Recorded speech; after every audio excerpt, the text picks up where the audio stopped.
呢一個問題就係呢，點解我喺我個車保險呢停咗個 insurance 之後，唔係停咗，係更改咗 plan 之後呢？咁跟住呢，隔咗幾日呢，就即刻發生車禍，而且個保險呢係唔再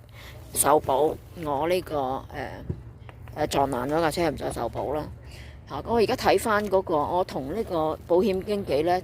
講話要轉 plan 嘅時候呢，就係7月嘅7號，而咁啱呢，呢一個呢退休嘅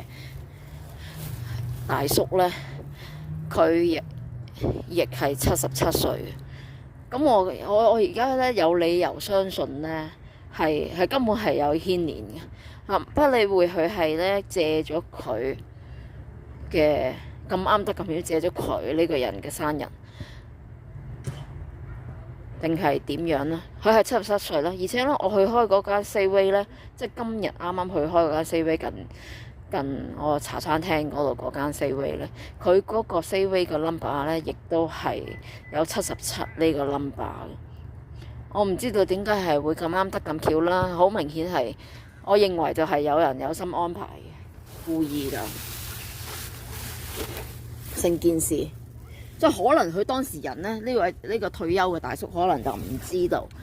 但係呢，好明顯成件事呢啲 number 係有人有心安排嘅，夾埋。